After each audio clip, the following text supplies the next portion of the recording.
예, 성급 법인세, 즉 선납세금이라 이렇게 통칭하고 있죠. 자, 회계 기간을 이렇게 보겠습니다. 단기를 중심으로 해서 전기, 차기. 자, 그러면은 전기 사업 성과에 대한 법인세는 단기 3월 31일까지 법인세를 신고 납부한다. 물론 이제 12월 31일까지를 1월 1일부터 12월 31일까지를 일과세 기간으로 하는 경우에 법인세를 말하는 겁니다. 그래서 과세연도 종료일로부터 3개월이 되는 날까지 법인세를 신고 납부하도록 하고 있다는 얘기입니다. 자, 그러면은 또 당해 연도의 사업 성과에 대한 법인세는 언제? 차기 내년 3월 31일까지 법인세를 신고 납부하면 됩니다. 그럼 되겠죠? 그런데 현재 법인세법에서는 당해 연도의 1월부터 6월까지를 뭐라 하느냐 하면은 요 기간을요. 법인세 중간 예납 기간이라 이렇게 합니다. 그래서 6개월을 법인세 중간 예납 기간이라 해서 이 6개월치를 결산을 해서 임시로 결산을 해서 세무조정은 자기조정을 자체적으로 하면 됩니다. 그렇게 해서 8월 31일까지 법인세 중간예납을 하도록 하고 있습니다. 그런데 가결산하는 게 좀 번거롭겠죠. 그러니까 전년도에 대한 법인세 납부액 있죠. 그 법인세액에 대한 50%에 상당하는 금액을 가결산하지 않고 법인세 중간예납액으로 납부해도 됩니다. 그러니까 전년도 기소 법인세에 대한 50%를 당해연도에 법인세 중간예납을 할 수가 있다는 얘기죠.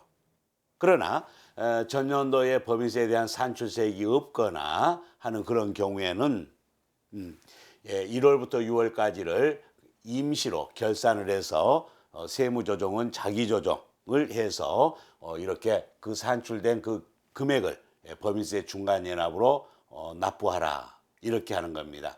이런 경우에 우리는 이제 분계를 어떻게 하느냐? 법인세 중간예납액을 이렇게 납부를 합니다. 자, 얼마를 납부했다고 해볼까요? 1,000원을 이렇게 납부했다. 그러면 대변에 현금 1,000원, 차변에는 선급 법인세 1,000원, 즉 선납세금이라 이렇게 통칭할 수도 있겠죠. 개별 회사에서는 선급 법인세 이렇게 하는 경우가 더 많습니다. 선납세금, 선급 법인세 같습니다. 자, 이렇게 먼저 지급한 거죠. 먼저 납부한 거니까 이거를 우리는 자산으로 보는 거예요. 자산으로. 자, 그랬다가 당해연도의 12월 31일 결산일에 가서는 어떻게 할까요? 법인세 비용, 법인세 비용을 우리가 추정을 하게 될 건데 그 법인세 비용이 예를 들자면은 10,000원으로 이렇게 계산되었다라고 하면은 어떨까요? 선급 법인세가 1,000원이 있었죠? 그 1,000원, 이 선급 법인세라는 이 자산이 선납세금이라는 자산이 1,000원이 대변에 감소가 되고 나머지 9,000원에 대해서는 언제 납부한다? 요때 납부를 해야 돼요. 내년 3월 31일 날.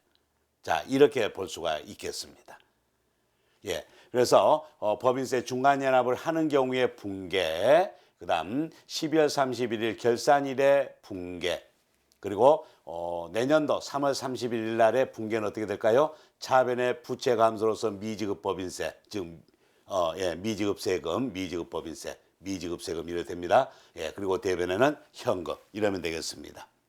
자, 그런데 법인세 중간예납을 할 때 이렇게 선납세금, 성급법인세라는 자산으로 처리하지 않고 바로 법인세 비용이라는 비용으로 이렇게 했다라고 하면은 이 금액도 동일하게 1,000원이라 이렇게 해볼 수 있겠습니다. 이런 경우에는 그러니까 이제 우리가 법인세 중간연합을 할 때 성급법인세라는 자산으로 처리할 수도 있고 법인세 비용이라는 비용으로 처리할 수도 있는 겁니다.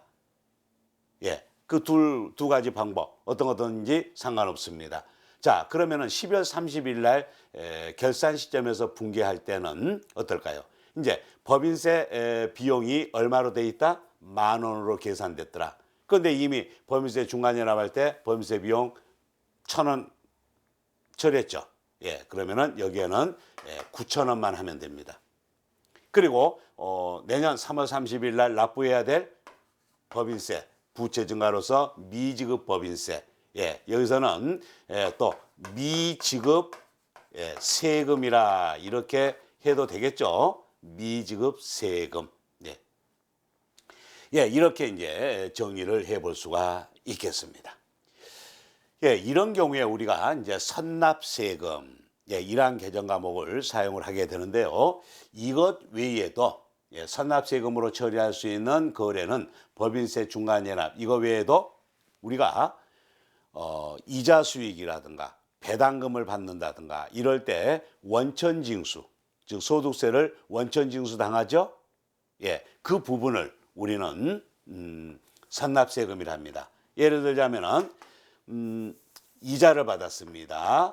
그러면 대변에 수익 발생으로서 이자 수익 100만 원, 100만 원, 이자 수익 100만 원. 그러면은 이자 수익 100만 원에 대해서 현행세법에서는요, 원천징수 세율이 14%, 지방소득세 1.4% 이렇게 됩니다.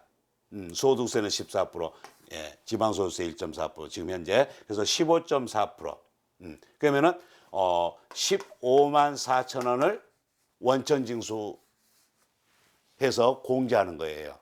그리고 나머지 얼마일까요? 100만 원에서 84만 6천 원이 되는가요?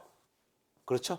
84만 6천 원. 이 부분이 우리 회사에 보통 예금으로 입금이 되고 15만 4천 원은 원천징수 공제가 되는 거예요. 그래서 덜 들어오게 되죠. 이 부분을 우리는 뭐라 한다? 이 부분을 선납세금, 즉 성급법인세 또는 선납세금이라는 이러한 자산으로 정의를 할 수가 있겠습니다. 자, 그래서 우리는 선납세금이라는 개정 과목, 이에 해당되는 거래 내용은 법인세 중간연합을 하는 경우와 그리고 이제 수익에 대한 원천징수를 당한 금액 있죠? 그 금액을 처리할 때 우리는 선납세금이라 한다. 이렇게 정의를 할 수가 있겠습니다.